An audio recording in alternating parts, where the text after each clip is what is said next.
mysterious alien abduction of Janis Smidlapp.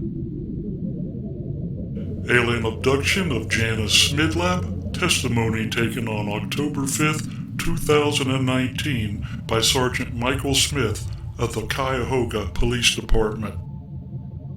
For the longest time, I kept having the strangest dream. It was late at night, and I was laying naked in the grass behind a bench in a park, and I was all alone. The only light was the light of a full moon. Then as I stood up, I noticed I had a slimy substance all over my body, and it was even in my hair. As I started walking about, I turned around to see if anyone was there, and I did not see anyone at all. I loudly called out to see if anyone would answer back, but no one answered back. Then I started to panic. As I was walking around naked in what looked like a park, I started screaming, and then I woke up. I had this same exact dream every night for well over a month. I thought I was going crazy. I told many doctors about it, and the best they could do was write me prescriptions for strong sleeping pills, and the pills did not stop the dream, and I kept having the same dream every night. Then one night, about 2 months after the first dream started, I heard a sound in my room that woke me up in the middle of the night. I rose up in my bed, and I saw a blue light on my wall about as big as a baseball. At first I thought it could have been a light shining in from outside my window. I stood up and looked out my window, and all I saw was complete darkness. And then I looked at the blue spot, and it started getting bigger, and I could hear a grinding mechanical noise coming from the blue spot.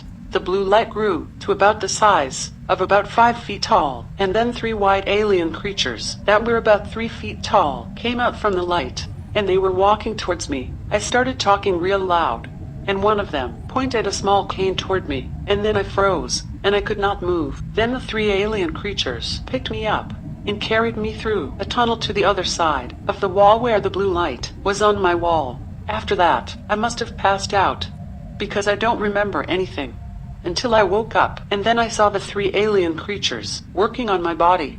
I was tied down and laying on my back. It was very painful, and I wanted to scream. Then one of them pointed a small cane at me, and then I must have passed out. And then I remember waking up naked in the darkness of a park with slime all over my body. I ran for about 10 minutes until I saw a glowing lamp post. Then I saw a house. I beat on the front door, screaming as loud as I could. Then a man came to the door, and then he let me into his house. I must have upset him, because he called the police. When the police finally came, they wrapped me up in a blanket, and they put me in the back seat of their police car. The police drove me to the police station.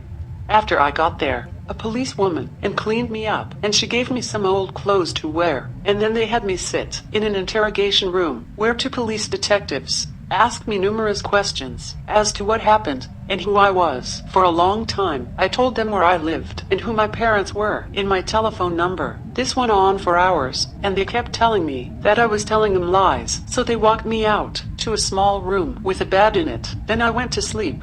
I woke up the next day about 10 o'clock, and they told me that they found my mother, and she was coming to see me soon. Later a policeman came in and told me that my mother was in the police lobby. When I went into the lobby, all I saw were a few policemen and a very old woman in a wheelchair who looked at me and screamed my name. Then she hugged me and cried. She said that she was looking for me for over 40 years, and now she said she found me, and she said that I had not aged a day since she last saw me. I didn't know what to say because I really did not know her. Then she told me her name and facts about me, and then I looked at her closely. Then I slowly realized that she was exactly who she said she was. But why was she so old? And the last time I saw her, she was only in her early 40s. Then I asked her if Dad was at the police station. Then she cried again, and she told me that he died over 30 years ago.